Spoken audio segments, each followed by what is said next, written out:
Kokopyahin na lang, Mr. President. Hindi pa nakopya. So ilang violations na po ito? Ang impeachment complaint po ay parang sinaing na niluto ng House of Representatives. Hilaw po eh. Hilaw na hilaw. The Supreme Court has already spoken. The last arbiter of law. It says the complaint is unconstitutional. It's void ab initio. It's violative of due process. The Senate never acquired jurisdiction over this. It is immediately executory. On that note, Mr. President, I respectfully move that the impeachment complaint be dismissed. I so move, Mr. President. Thank you, Mr. President. Mr. President, I rise on a question of privilege. Today, I believe the entire nation awaits the disposition of the matter in regard to the impeachment complaint filed against the Vice President, Sara Zimmerman Duterte. In the light of the recent but unanimous decision of the Supreme Court,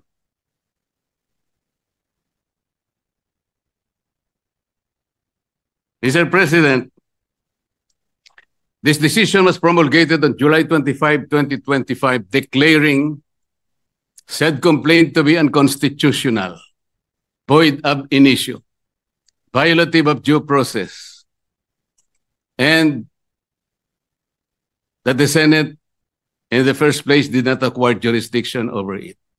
Take note, Mr. President, it even said that the decision is immediately executory.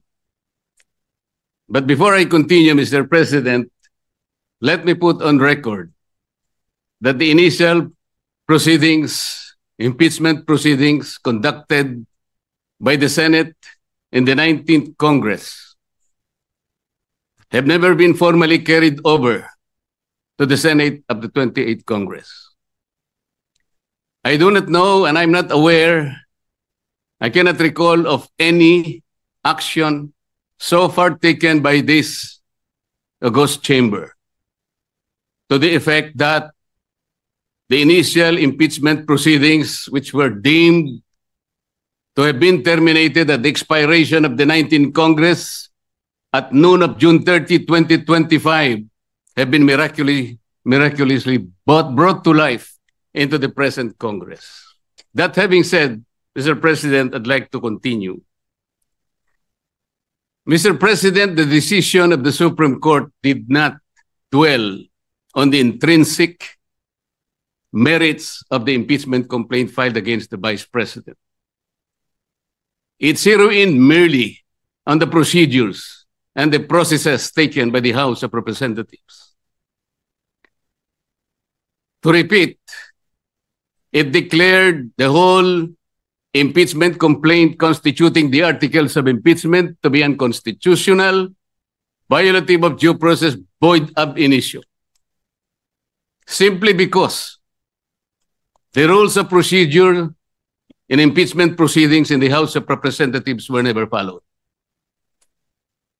And they violated the one-year ban on multiple impeachment complaints as prescribed under Article 11, Section 3, Paragraph 5, which says that no impeachment proceedings shall be initiated against the same official more than twice within a period of 1 year.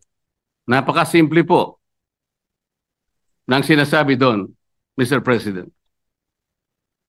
No impeachment proceeding should be initiated against the same person more than twice within a period of 1 year. Ilan po ang impeachment proceedings, impeachment complaints na ipinail ng House of Representatives? 4 po eh. The first one started in December 2. Sumunod po December 4. Meron pang sumunod na December 19 hanggang sa umabot po noong February 5. Yun nga pong ipinangangalandakan na impeachment complaint which was signed by more than 1/3 of the members of the House of Representatives. Nasunod po ba? Nasunod po ba ang tuntunin ng House of Representatives? Noon pong nag-require ang Supreme Court, Mr. President, tinanong po yung House of Representatives in connection with the two petitions filed by several parties before the Supreme Court. One of the items required by the Supreme Court is for the House to give the status of the first three complaints filed. Ano po ang sagot ng House of Representatives? Yun daw pong unang tatlo, the one filed in December 2, December 4, and December 19, were all archived. Nasaan po sa rules ng House na yun pong mga impeachment complaints na ipa-file ay archive? Wala po. Pwede po bang ipakita yung slide na kung saan ay makikita natin ano po ba ang proseso kapag may nag-file na isang impeachment complaint? Ayan po yung Rule 2. Ang sinasabi po sa Rule 2, Mr. President,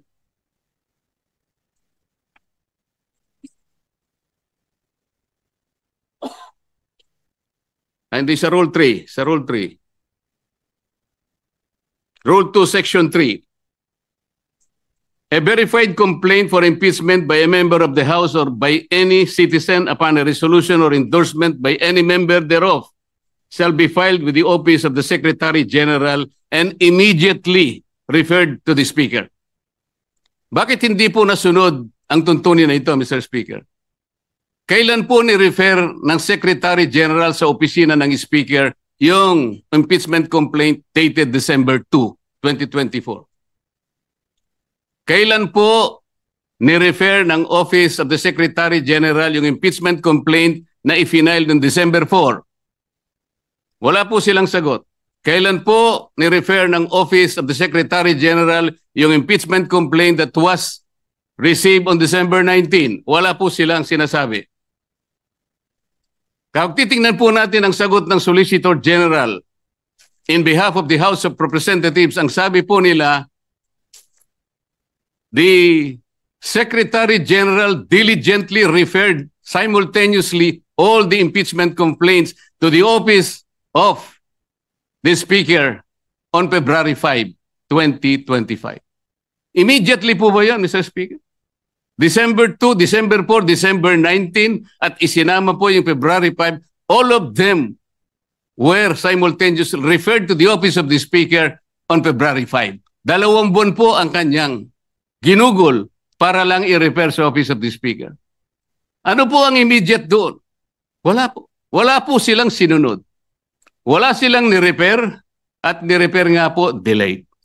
Nung ma-refer po, ang sabi po ng Solicitor General, the 4 impeachment complaints were included in the order of business doon po sa session number 36. You will note, Mr. Speaker, hindi po niya ibinigay bilang annex yung order of business in section number 36. Ang kanya pong ipinakita ay yung journal number 36. Bakit po? Sapagkat hindi totoo na yung 4 na impeachment complaints were included in the order of business. Mr. President, I have a copy of the order of business, session number 36. And I will deposit a copy to the office of the Senate Secretary for everyone to see and examine for themselves kung talagang in-include nila sa order of business. Wala po. Saan po nila in-include? Doon sa journal. Iba po yung journal sa order of business. Alam po niyo kung bakit lang nalagay sa journal, Mr. Speaker? Idinagdag po nila as additional reference of business. That is not the requirement of the Constitution. Pwede po ba nating makita yung slide, ano sinasabi po ng Constitution?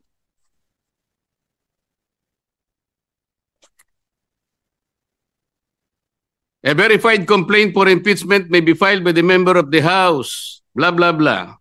Ang sinasabi po rito,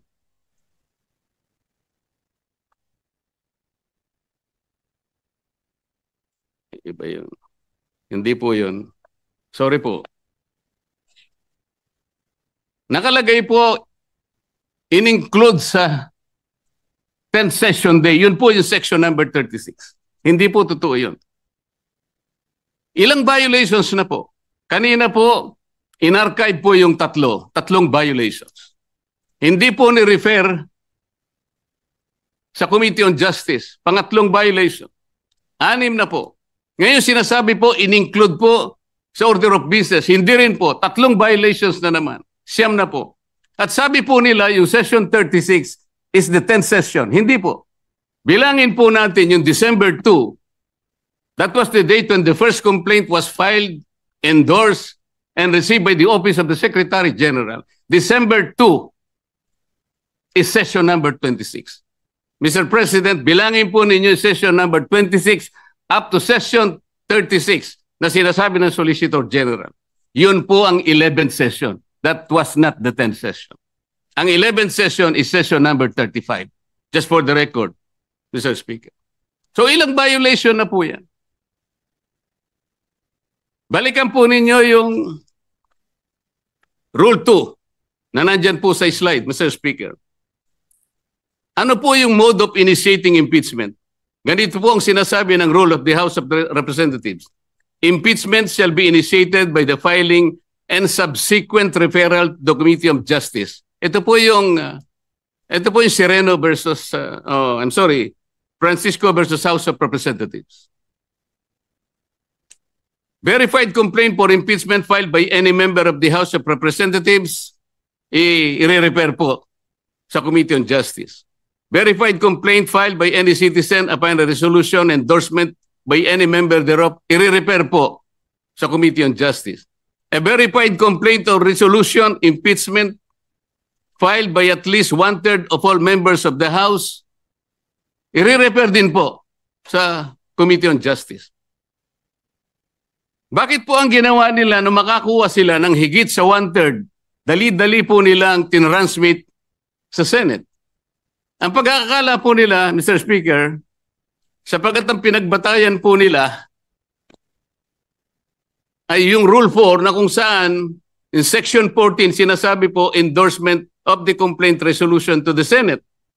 Ang sinasabi lamang naman po noon, Sir President, ay yung pamamaraan kung paano po i-endorse yung impeachment complaint that was signed by 1/3 or even more members of the House of Representatives.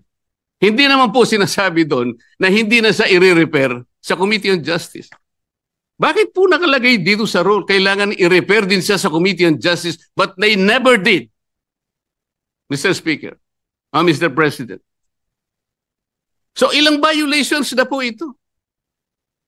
You cannot use Section 14 in isolation of Section 2. Hindi po pwede yun. Binigyan po ba ng discretion, Mr. President? Was the House given the discretion to select, to withhold and select from among the 4 impeachment complaints, which will be the one to be transmitted in the Senate in derogation of the 1-year ban rule? Wala po silang discretion. Kung sila po mismo ay hindi sumusunod sa tuntunin, bakit po ngayon ay napakarami pong nagsasalita na parang akala mo ay ang Supreme Court pa ang nagkasala, ang nagkamali. Samantalang ito po, napakasimple po ng tuntunin, hindi kailanman sinunod. Even the 10th session day na sinasabi nila, 11th session day nung ilagay po nila sa order of business, sabi nila, they never included them in the order of business. Wala po. Nasa akin po yung kopya. Ano ba po ang pagkakamali? Mr. President, ipakita po natin yung last page ng impeachment complaint. Pakita po sa slide. Ayan po, Mr. President. Subscribed and verified before me.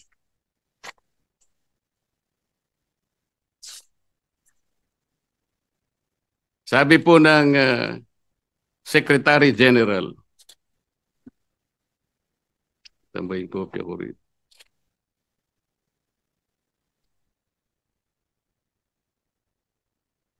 Subscribed and verified before me on this blank day of February 2025. Wala pa pong date. Ito po ba ang verification, Mr. President?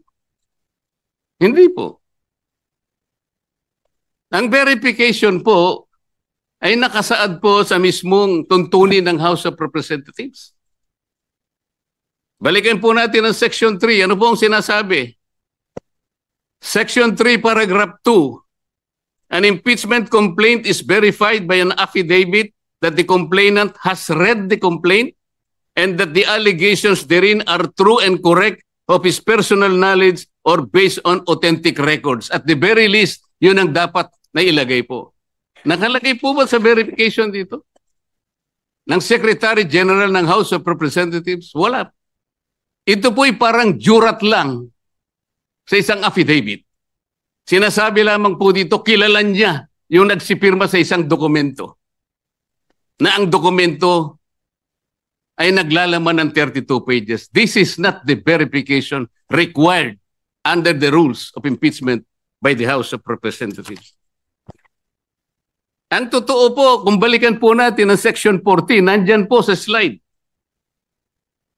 Isinulat na po sa tuntunin kung ano po ang dapat kopyahin nila para magkaroon ng tunay na verification. Hindi pa po nila kinopya. Mr. President, ito po yung contents ng verification na dapat sana yun ang nilagay nila sa complaint. We, sabi po rito, after being sworn in accordance with law, depose and state that we are the complainants in the above entitled complaint or resolution of impeachment, that we have caused the said complaint resolution to be prepared and have read the contents thereof, and that the allegations therein are true of our own knowledge and belief on the basis of our own reading and appreciation of documents and other records pertinent thereto. Kokopyahin na lang, Mr. President. Hindi pa nakopya. Mr. President, alam mo po, nung ako'y grade 4, yung teacher po namin, binigyan po kami ng isang short quiz. I-drawing ninyo kanya yung Bicol region. Siguro po 1963 yun, Mr. President. Yung Masbate, hindi pa kasali sa Bicol region. O hindi, kabisado ko naman po sapagkat mahilig po ako sa social studies, Mr. President. Meron pong dalawang nangungopya sa akin. Yung isa nasa likod, yung nasa kaliwa ko. Yung nasa likod po, nakopya niya pong tunay yung aking drawing. Pinagalitan siya pero ipinasa po sapagkat nakopya niya po yung aking drawing. Yung isa po, nangopya na nga, hindi pa niya nakopya. Ang kinopya po, Masbate. O wala po. Hindi po siya nakapasa. Ano pong ibig ko sabihin dito? Kukopyahin na lang eh. Alam po ninyo sa mga litigation lawyers, practicing lawyers worth their salt. Wala ka lang certification of non-forum shopping, i-dismiss ka ng Supreme Court. Paliwanag po yun. Hindi subscribe yung complaint mo, dismiss ka kagad. Mahigpit po ngayon eh. Ito po, this is an impeachment complaint. You are removing the second highest official of government.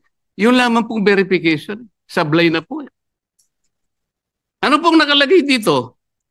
Section 3, Paragraph 3. An impeachment complaint required to be verified which contains a verification based on information and belief or upon knowledge or information and belief or lacks proper verification, katulad po nito ngayon, shall be treated as an unsigned impeachment complaint. So pwede pong tratuhin pala ngayon sapagkat wala pong verification. It may be treated as unsigned impeachment complaint. Paano kayo? Bakit magsasalita po ng napakarami? Alam po ninyo kung, Sir President, kumbaga po sa nagluto ng sinaing, pasensya na po kayo kung kinakailangan ako po'y gagawa ng pagkahalin tulad, ano. Ang impeachment complaint po ay parang sinaing na niluto ng House of Representatives. Hilaw po eh. Hilaw na hilaw. Ano po yung hilaw sa Bicolano, Mr. President? Hilaw din po yata. Sa Bisaya, hilaw din po. Sa Kapampangan, magadto, Mr. President. Sa Waray po, matagudtod. Sa Ilonggo po, lagdos. Sa Ilocano, marakusol. Sana po tama ang aking pagkaka-pronounce. Ang dami pong nagsasalita, Mr. President. Doon lang po sa House of Representatives, isa pong bagong pasok doon, ngunit patagal na pong nagserbisyo sa ating bansa. Naging senadora, naging Secretary of Justice, naging chairman ng Human Rights Commission. Alam po ba kung ano sinabi niya sa isang panayam? Ito po, nakuha ko. Harap-harapan na tayong niloloko. Kakaibang korte ito. Sana sa palengke na lang final ang impeachment case. At least doon, may nagtitinda ng totoo.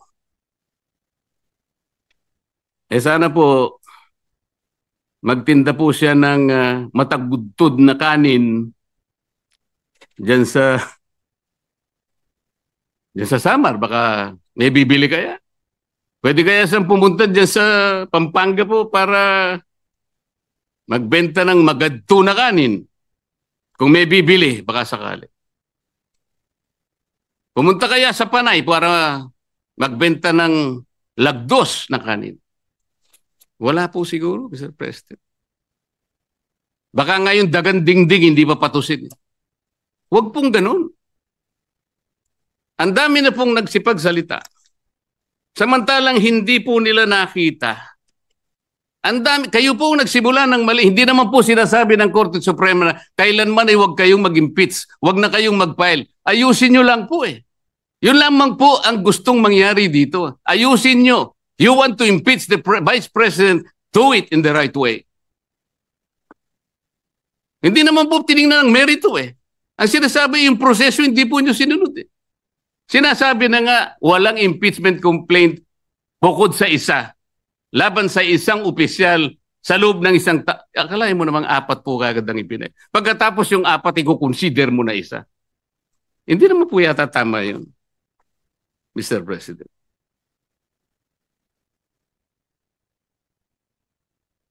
Mr. President, gusto ko pong basahin isang parte ng official statement of the Integrated Bar of the Philippines and the Supreme Court's decision in Duterte versus House of Representatives, August 1, 2025. And I quote, "Disagreement with the court's reasoning is neither unwelcome nor unexpected. Dissent is not foreign to a democracy. It is essential to its survival.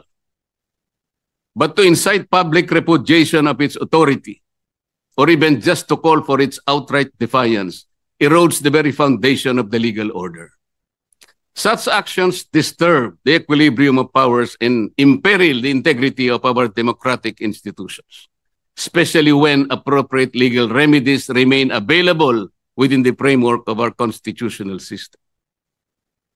If every adverse ruling becomes an invitation to disobey, the law ceases to be a constraint on power and becomes its casualty.